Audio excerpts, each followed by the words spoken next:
네, 4인4색 투자 인사이트 시간입니다. 오늘은 중국 얘기를 해볼 텐데요. KB증권 박수현 신흥시장팀장 모셨습니다. 어서 오십시오. 안녕하세요.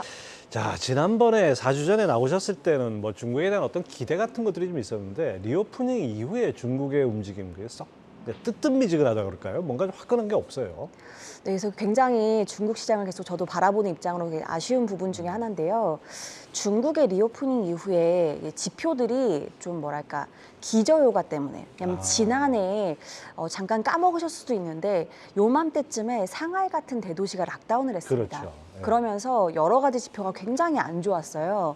그러다 보니까 지금 나오는 숫자들은 마침 또 최근에 중국의 소매 판매, 고정자산 투자, 산업 생산 이런 게 나왔는데 숫자들 레벨 자체는 두 자릿수 대 성장이 좀 괜찮아 보이지만 이게 기저효과 때문에 다 괜찮아 보이는 거고 시장 전망치를 계속 밑돌았다. 네, 전망치를 다 밑돌고 있는 상황입니다. 근데 이런 것들이 왜 개선되지 못할까?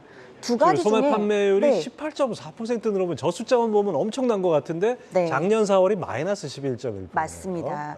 그러니까 이런 것들 고려하면 실제 우리가 기저효과 빼고 지난해가 워낙 안 좋았다 보니까 실질적으로 좋아진 부분들이 크게 안 보이는 거고 그 근본 이유는 뭐냐면 일단은 두 가지 중에 하나가 나왔을 필요가 있는데요. 첫 번째로는 양회 때 제가 양회 얘기를 뭐 지난번에 나와서도 말씀드렸지만 강한 경기 부양책을 내놓던가 아니면 두 번째로는 좀 기다리는 시간들이 자연적으로 올라오는 게 필요한데 지금 아직은 4월 지표이다 보니까 네. 리오프닝 이후에 올라오는 속도가 좀 더디다. 더디다. 그리고 경기 부양책이 없었다. 그러니까 두 가지가 아직까지는 좀 더 기다려야 되는 상황이고 1번은 사실 없었다로 저희가 좀 결론을 지을 수 있는 거죠. 거기다가 청년 실업률이 사상 처음으로 20%를 넘었다. 이거 괜찮은 겁니까?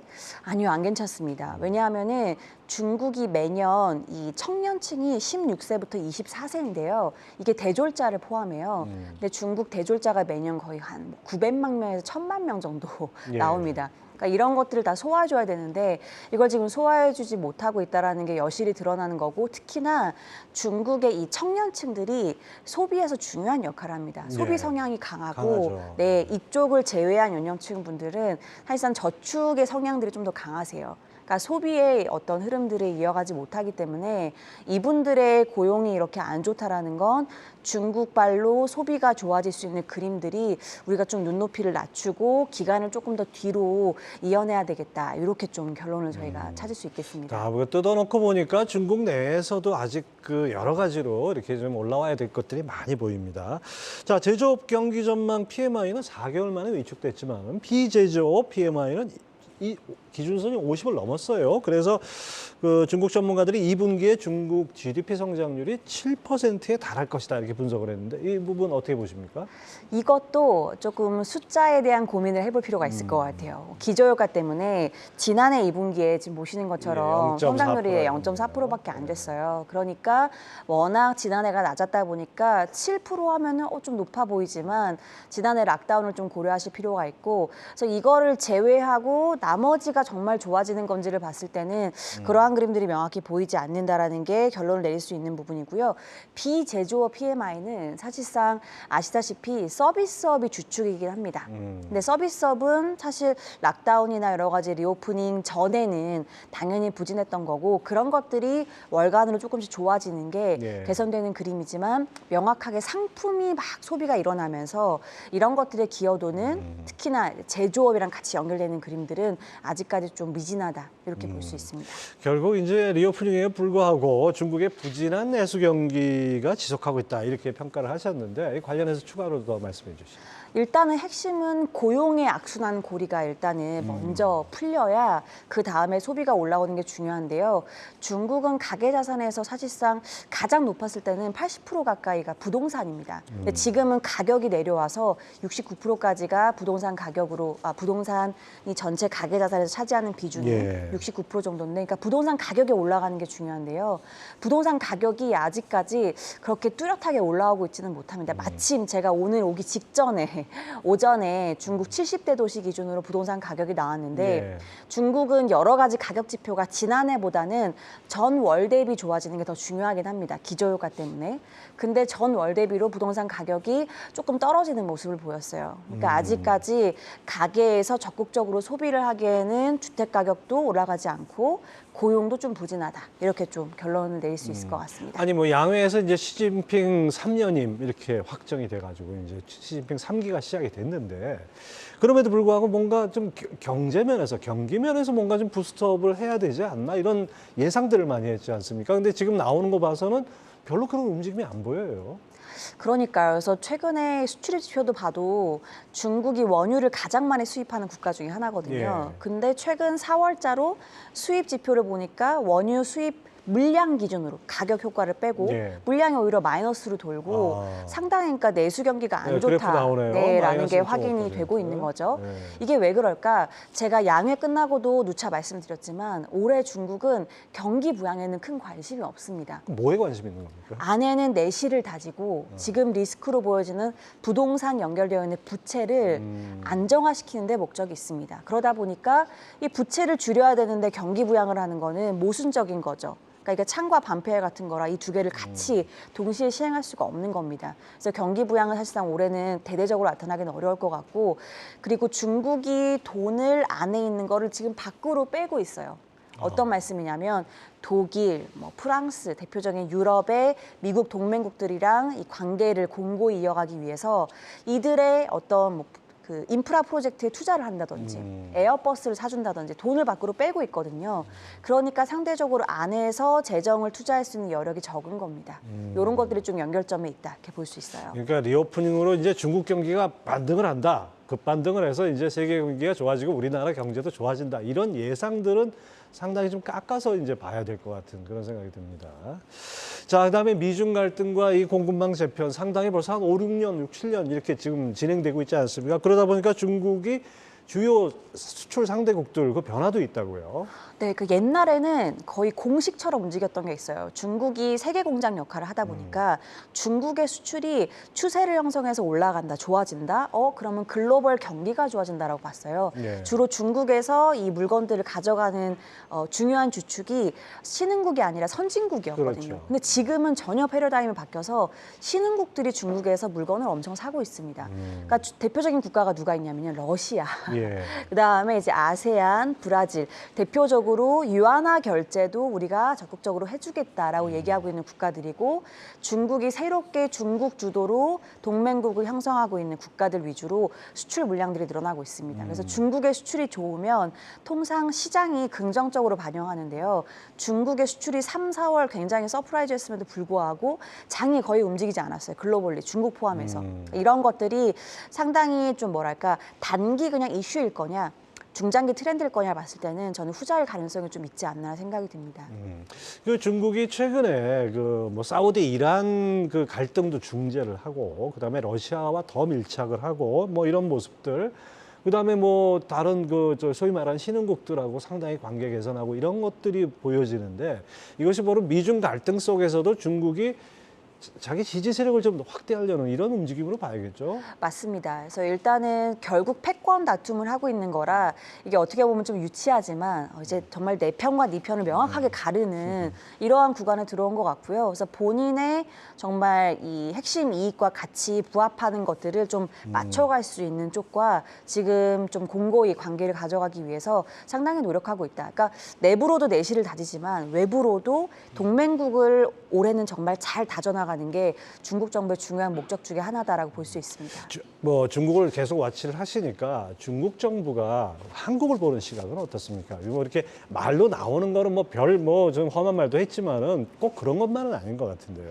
그러니까 어떻게 보면 한국은 미국과 굉장히 가깝게 지내는 거는 중국이 원하지 않는 건 당연히 맞죠. 그러다 보니까 한국을 압박하기도 어렵고 그렇다고 해서 뭔가 한국을 너무 가깝게 하기도 어렵고 뭔가 이런 관계 쪽에 그렇다고 좀 알 끊을 수도 없고. 네, 복잡 미묘한 중간에 있는 것 같아요. 그런데 우리나라가 어쨌든 반도체라는 중요한 키를 쥐고 있기 때문에 한국을 계속해서 압박하기보다는 제가 봤을 때는 이 당근과 채찍을 주고받는 형식으로 너무 미국과 가까워지지 않게끔 하는 게 중국의 목적이다라고 보는 게 조금 합리적인 것 같습니다. 양쪽에서 이제 팔을 땡기는데 네. 절로 뭐 미국 쪽으로 가까이 가는 건 어쩔 수 없지만은 그 완전히 가지 못하게 잡고 있겠다. 뭐 이런 정도로 보면 되겠네요. 네, 맞습니다.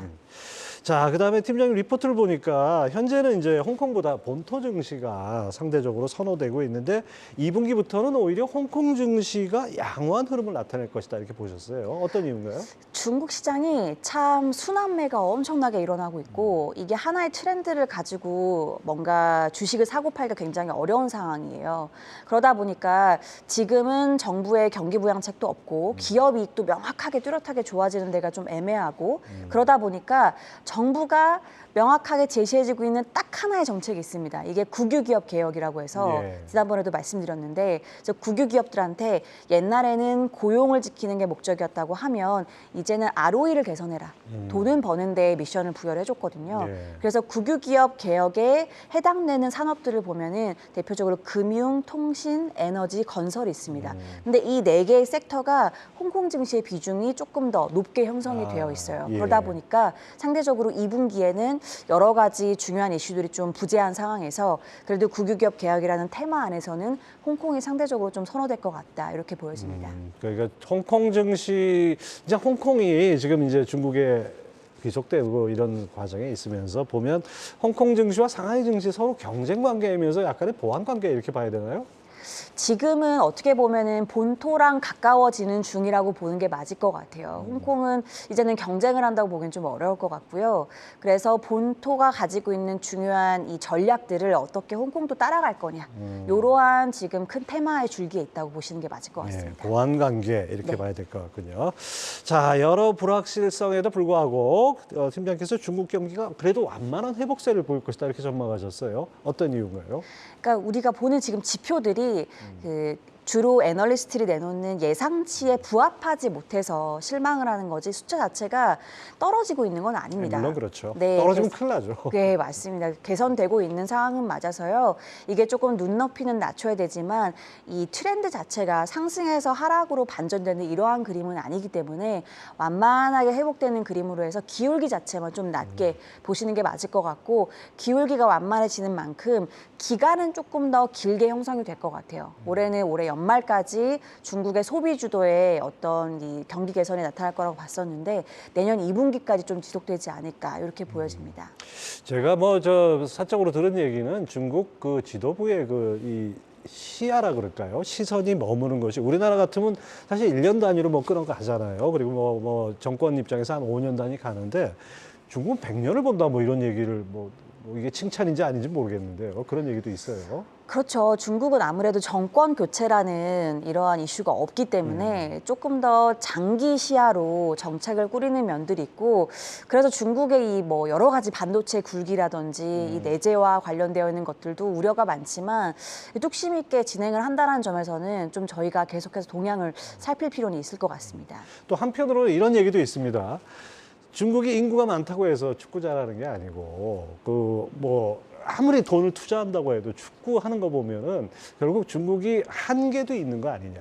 그러니까 반도체 따라온다고 하지만은 그런다고 중국의 축구에 투자했다고 해서 한국을 이기냐. 이거 비슷하게 뭐 이렇게 지적하는 분들도 있던데요. 그래서 그 정말 이 중국 정부가 얼만큼 전략을 효율적으로 이행하고 있는지를 저 같은 애널리스트가 면밀하게 살펴서 말씀을 드리는 게 중요한 역할인 것 같아요. 근데 반도체를 제가 말씀드린 이유는 놀랍게도 중국의 반도체 국산화율이 레거시 공정 그러니까 사실 7나노 이상이 굉장히 이 고사양 말고요. 저사양 이 범용 관련된 네. 레거시는 미국이 전혀 제재를 하고 있지 않은데 국산화율이 30%까지 올라왔습니다. 와. 노광 장비를 제외하고는 꽤 많은 공정에서 국산화율이 올라오고 있는 상황이어서 이거는 제가 뭐 먼슬리든 아니면은 이제 분기 단위든 좀 계속해서 업데이트를 드릴 필요는 있을 것 같아요. 그러니까 언젠가는 그 수준을 따라오는데 얼마나 따라올지는 아무튼 두고 봐야겠네요. 자, 중국 이제 3분기 앞두고 있는데 주목해야 될 업종과 투자 포인트도 짚어주시죠.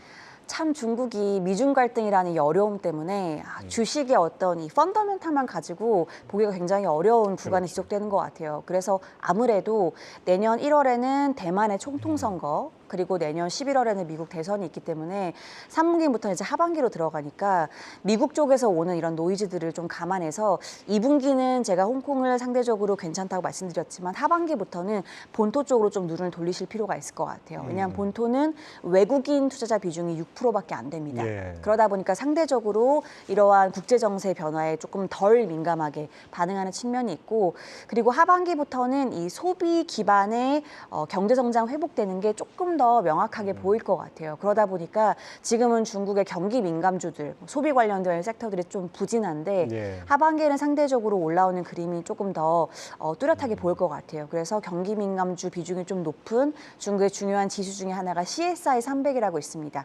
ETF도 여러 가지가 상장이 되어 있기 때문에 이런 것들을 참고해서 좀 보시는 전략이 3분기에는 좋을 것 같습니다. 저는 요즘 딱 그런 생각이 듭니다. 이제 경제학만 갖고 안 되고 정치 경제학으로 봐야지 세상이 보인다, 이런 생각이 듭니다. 자, 지금까지 KB증권의 박수현 신흥시장 팀장 함께했습니다. 말씀 감사합니다. 감사합니다.